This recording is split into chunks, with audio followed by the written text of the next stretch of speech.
This is CBS News Bay Area with Juliette Goodrich.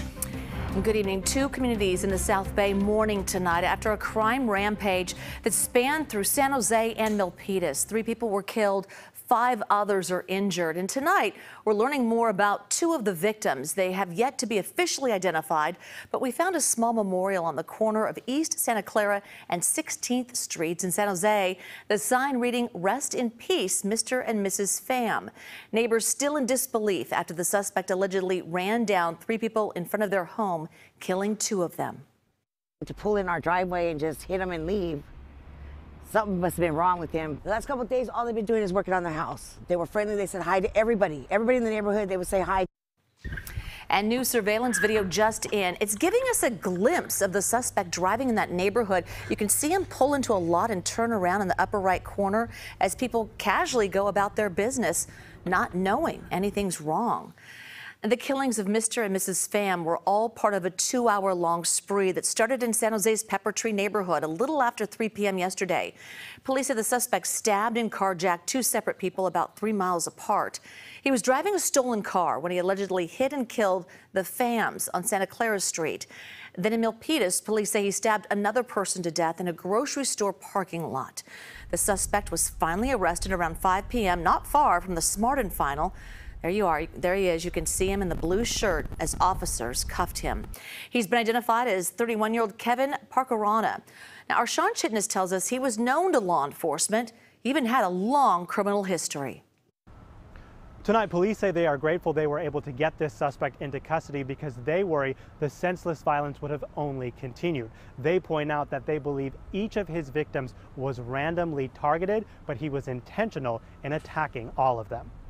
A deadly rampage around the South Bay ends with 3 people killed and 3 others injured. A day later, city leaders in 2 different communities are trying to find out how the suspect could commit such violent crime. Just random attacks, like was mentioned, senseless acts that this individual committed. Police say Kevin Parkerana stabbed multiple victims and intentionally ran into pedestrians with the car he stole in San Jose. Before officers were able to surround him in Milpitas, taking him into custody after causing havoc at multiple scenes. San Jose police say the suspect was well known to them. He had a long criminal history dating back 10 years. Court records show felony convictions for family violence and misdemeanor convictions. We're looking at not only mental health, substance abuse, again, his prior history to see what the motive was. We have to look at, given his history, where the system failed, if that were the case. We talked to neighbors who live across the street from the suspect in San Jose. They say police were here often, but Thursday night was different. They knew it was worse because of the response from police. There was just a lot of them coming in and out of the house, so we thought, before they're just trying to calm him down and bring him out. Neighbors say it's devastating to learn that so many people have been hurt by the actions of one man in an afternoon. I just feel bad for his family and all the families involved because, that's very traumatic. Up until Thursday, they were only concerned for the suspect's family, unprepared for the thought he could harm others. We never really had any fears or anything like that. It was just, the poor neighbor again having an episode. And so again, police saying that they do not know the motive yet, so they are asking the public to come forward if you had any interactions with this suspect that could help them in their investigation. Sean, thank you. The massive search for the suspect all playing out near Milpitas High School, where hundreds of students and their families were attending the graduation ceremony. The chief says they made the tough decision to let the event go on. We elected to provide site security, so that way we knew where all the pedestrians were. We thought that that was the best approach to promoting public safety. So we brought in additional officers to basically surround the ceremony, and then we put plainclothes detectives on the ground inside of the ceremony. At that time we had a photo, so we knew who we were looking for. And we do have much more on the suspect's background and today's full presser with San Jose mayor and police on KPIX.com. a summer school stabbing. Now under investigation in San Mateo. This happened at the San Mateo High School summer program. A message to students, parents, and staff say 2 students got into a fight just before 10 this morning. One stabbed the other, and police got there within minutes. The victim had minor injuries. We're told there were no other injuries or threats to the campus. All right, let's take a live look out at some of the Bay Area's rural hills. Let's take you inland to East Bay. Look at this, hot and dry conditions all around the Bay Area. A reminder that peak wildfire season is creeping even closer. And if we take you to Santa Rosa, take a look. Fire officials say they'll declare this Monday to be the start of fire season. The declaration is largely used to allow the city to enforce weed abatement. It comes as CAL FIRE begins to mobilize more staff ahead of peak wildfire season, and that's typically between July and November.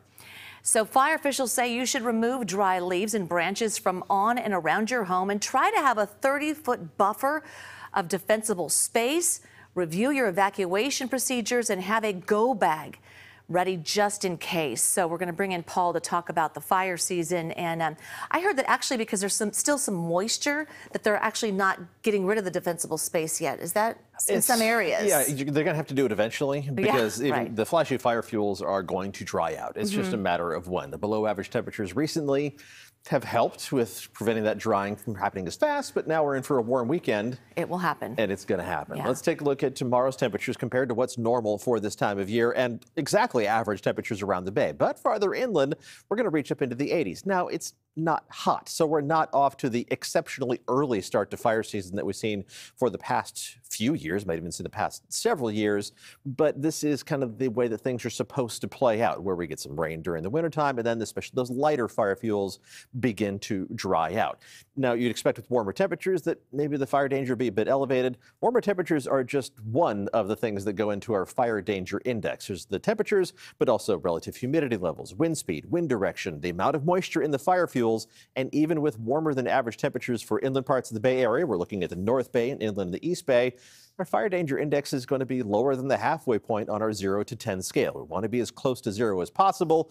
We'll be around a 3 or 4 on the high end of things, which means it's not impossible that a couple of grass fires could start if something got them started, but it's not likely that the wind is going to be strong enough or conditions are going to be dry enough for it to be a huge concern as we head through the upcoming warm weekend. And warm temperatures aren't going to last too long. We'll take a look at the cool down for next week and maybe an outside chance of showers. It's coming up in a few minutes. Pop-up showers. Pop-up. Okay, thank you. All right, in San Francisco, Mayor London Breed officially kicked off Pride Month with the raising of the rainbow flag at City Hall. She was joined by Lieutenant Governor Eleni Kounalakis and San Francisco's first drag laureate, Darcy Drollinger. She also took a moment to reaffirm the city's commitment to protecting LGBTQ rights. The next generation, they're watching San Francisco. They know that this is the place that they can come to get help, to get hope, and to get support. So it hasn't been all rainbows and sunshine when it comes to recognizing Pride Month. An elementary school in Los Angeles dealt with protests and even threats ahead of a planned Pride Month assembly. Tina Patel reports from the scene in L.A. School officials say that there are pride assemblies taking place today despite the large protests and counter-protests outside the school. There was a separate entrance for children to be dropped off this morning because at times it did get heated here in the street. Take a look. We don't want any type of violence. We want to protest. Several of the parents protesting here kept their kids home from school today because they did not think it was right for an elementary school to be having a pride event. They say they don't have any issues with the LGBTQ community, just that sensitive topics like gender and identity should be taught by parents, not schools. But law enforcement says since news of the Pride Assembly got out, there have been threats against a trans teacher here and a pride flag was burned. That's why the LGBTQ community decided to come out and have a counter protest. There were moments when it looked like things might turn violent, but police were able to keep the peace. Still, the superintendent and school board president said it was disappointing to see the tension out here. There's a misrepresentation. That's what's taking place here today. There is an assembly and the reading of books. All of the books approved by the state of California as being age appropriate for these students. This is creating danger right now for gay kids in this school district. This being on television makes them afraid. They did not have the right to make people afraid to be a child in this district because you're gay. There's been a lot of talk about the A's moving to Las Vegas, but it's not a done deal yet. And now there is another pitch to keep the team in Northern California, not Oakland, but in Sacramento. Lawmakers in Nevada have until Monday to approve a funding deal for a new stadium on the Vegas Strip. But with the plan getting pushed back, it's still uncertain if they're going to meet that deadline. So if not Sin City, why not Sacramento? Ask city officials. They tell us they have even written to the MLB commissioner and offered up 2 viable options for a ballpark in West Sacramento. The A's have told us if the deal falls through with Vegas, they'll hear us out. But we need Major League Baseball commissioner to acknowledge Sacramento as a site. The city believes the plan will get support from fans as well as the Kings and Governor Newsom. Pick up trash, get a treat. That's tomorrow. An Oakland ice cream shop offering up free ice cream for anyone who brings in a bag of trash collected from their neighborhood. So you can make the swap between noon and 6 p.m. at My Goodness Ice Cream Shop at 2834 Lakeshore Avenue. It's by Lake Merritt. All the donated trash will be picked up by the city, and you can have free ice cream. I think that's a brilliant idea. All right.